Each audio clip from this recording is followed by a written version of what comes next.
What's up, everybody? Hope you all having a great day today. Getting into this episode of GH. So today was the day. Portia had to meet up with the board, namely Laura and Tracy, to see, to plead her case basically for staying on staff at the hospital and staying in her position as chief of staff or co-chief of staff. Um, she made her case. She wants to take full accountability for what she did, own up to her stuff, and she even admitted that, yeah, even with everything Drew did to her, she still obeyed her oath and saved his life. So that, a lot of what she was saying really impressed Tracy and Laura, because I know they were having a hard time with justifying keeping her on staff, because it could have been a liability to the hospital, lawsuits, the whole nine, the bad press. um So I get where they're coming from. That's a lot to think about. And I do like that at least Curtis was, supportive in that fact that he went to Laura and, told Laura about all the mess with Drew and stuff like that. And I feel like Laura and Tracy are probably gonna vote to keep her.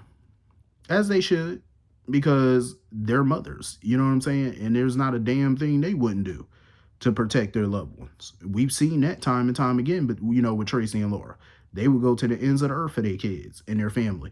So they surely can sympathize with Portia. I believe Portia gonna keep her job. I believe she will. And Aunt Stella, I try to give Aunt Stella some grace because I feel like she's relatable in a way as an older black woman, as one of the, as a matriarch of a family. She's a busybody. She is. She nosy, always up in the family business, trying to tell them the way it should be. And I get that, but I try to give her some grace because I have family members like that too. But she got to know her place.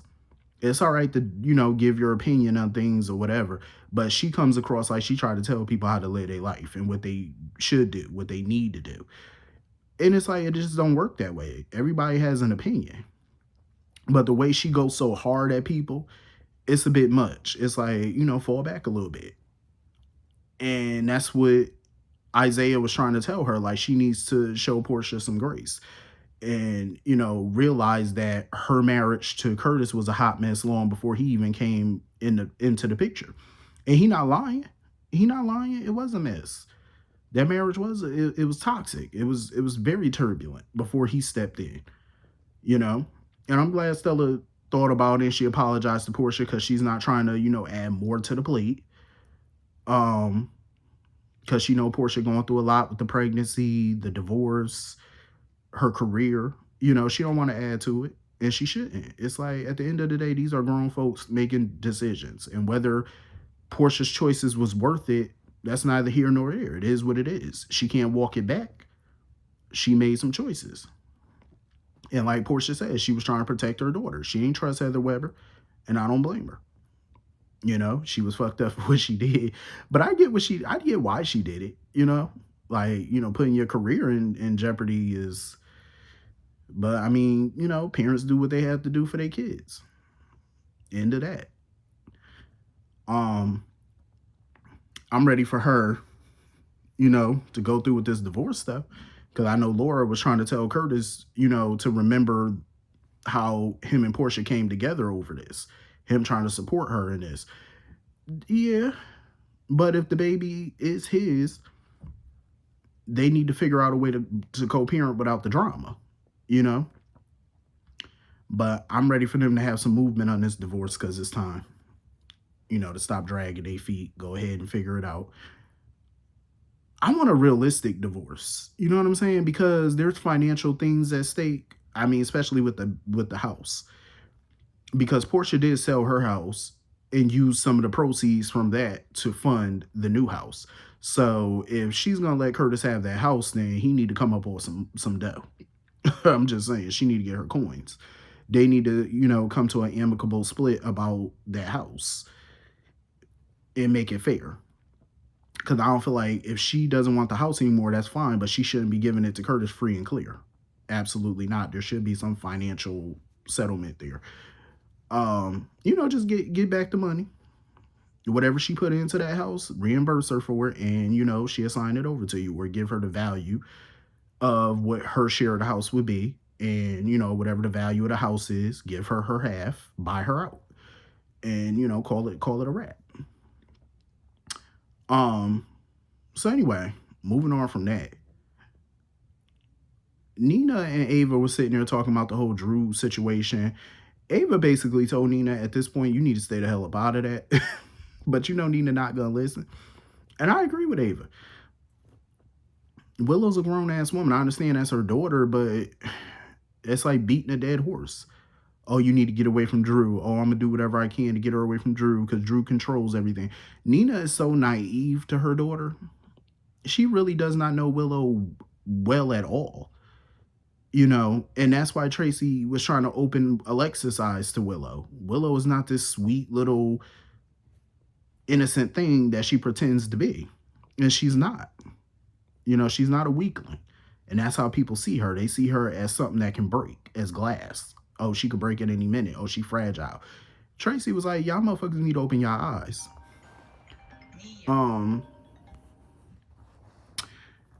Tracy was like, y'all need to open y'all freaking eyes. Like, homegirl is not innocent like y'all try to portray her.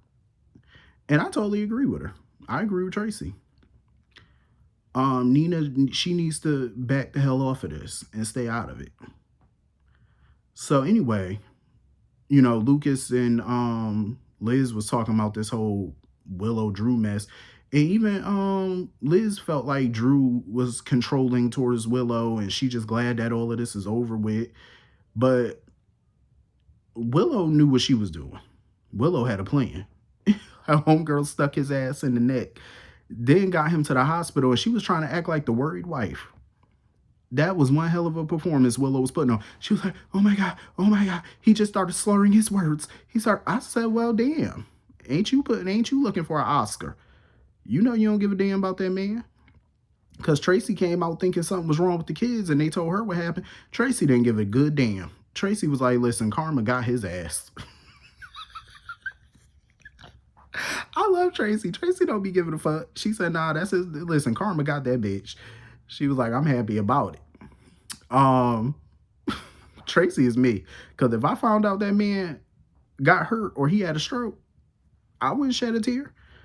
Why should she? That man left her damn son on the ground to die. Like, please. I would sit right up in that hospital and order champagne for every damn body up in there, whether you working on staff or not. You getting a bottle. You getting a bottle of that good shit, too. You getting a bottle of Dom. Listen, I'm going to get you the best champagne I can find. We're going to toast to this. Ding dong, the bitch is down. I would have been so happy. I would have been up in that hospital just shouting like I was up in church. But Willow was putting on a performance, and Kai, because he had drove Nina over or whatever, Kai, he was looking at Willow like, you know, very suspicious. He was like, uh-huh. Homegirl tried to finish his ass off. And Lucas come out basically saying that it looked like he had a severe stroke. So he might be a damn vegetable at this point. I said, well, damn, Willow, ain't you the Black Widow? I was here for it. I still don't like Willow ass, but I was here. I was here for it. I said, go ahead. Go ahead with your bad self. So anyway, moving on from that, speaking of dummies, Chase. I'm so done with this stupid fool. He is so dumb. So dumb. You're sitting here talking about oh, well, Willow was acquitted. Sir, that does not mean just because a jury found her not guilty, they acquitted her or whatever, that doesn't mean she's innocent. By any stretch of the imagination, it does not mean that she did not do this, but he's so fixated on it, he still think Michael did it. And I wouldn't even argue with that idiot. Like, he over here worried about the wrong shit. And Michael let him know. He was like, listen, you know you're going to be back up in her bed. And I love how they was fighting, too, because Michael got some good shots in, too. I said, go ahead, Michael, beat his ass, because I'm sick of him. And, you know, Jason had to come in there and break it up or whatever. I was like, nah, Jason, don't break that shit up. Let him fight. Michael need to get that. He need to get that off his chest. He need to beat that ass. Because Chase been talking real reckless.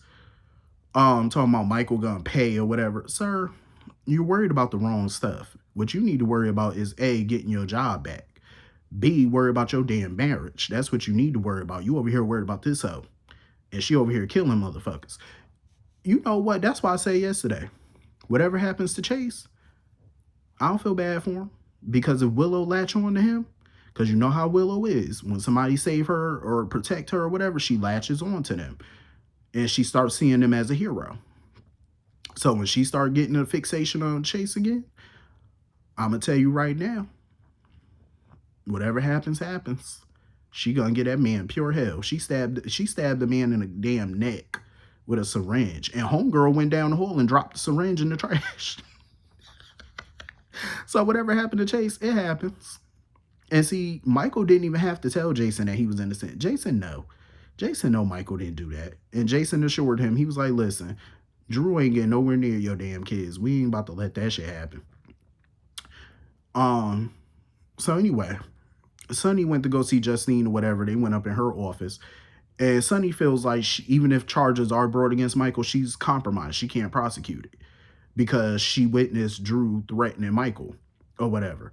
And Justine was like, okay, cool. She was like, if charges are brought against Michael, she said, I don't have no problem recusing myself, but he may get charged. There still may be an investigation. But Sonny feel like the investigation should just stop.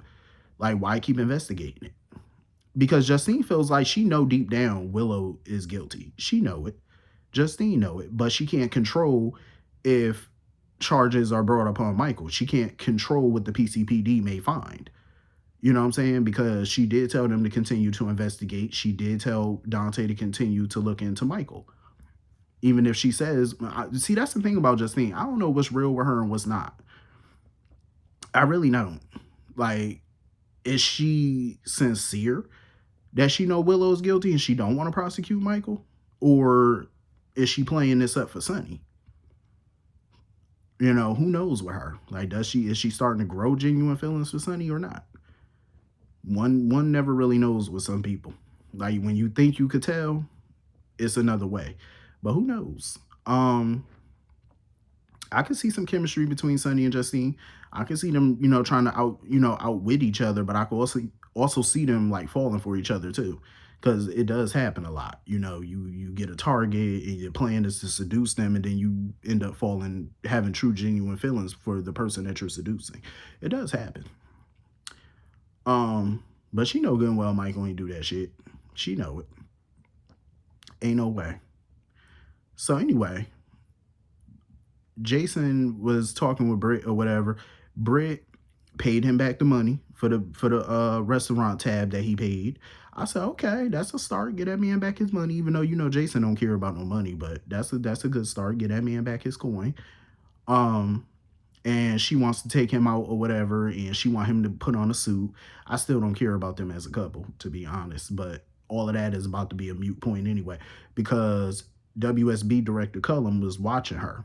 And after Jason left, he made it very clear. He said, listen, you might as well pack up and leave this damn hospital.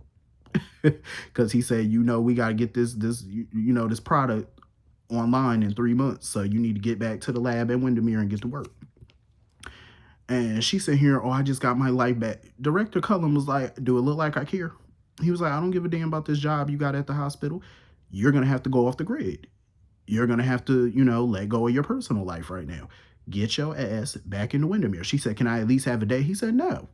He said, no, get your ass there now. When is Britt going to understand? She don't dictate nothing. She don't dictate a damn thing. Do what that man telling you to do. You kept pushing Jason away. You didn't want to tell him the truth about what you got going on. You didn't want his help. So this is on you. Now get your ass to Windermere and do what the brother told you to do. I don't have no sympathy for her. When Jason kept begging her for, to help her, she kept pushing him away. And Director Cullum basically let her know as well, you need to drop Jason or we're going to drop him for you. Like, this man ain't playing. The brother ain't playing no games. He's dead serious. This is on Britt. You should have took the help when you were offered it. So that's on her. Anyway, moving on from that. So Ava was sitting there with Trina or whatever. They was talking, and Trina was warning her, "You need to watch your back with Sidwell." But Ava's confident. She was like, "I know what I'm doing." She was like, "Oh, trust me, I know how to handle people like Sidwell." I'm like, "Do you?" I mean, she do, but what is her end goal here? Like, what is she up to? That's what I want to know. Like, what is Ava's goal with this Sidwell stuff? Like, what is she planning on doing? That's what I really want to know. But anyway, that was pretty much the whole episode. Hit the comment section and let me know what you all thought, and I will see you all later. Peace.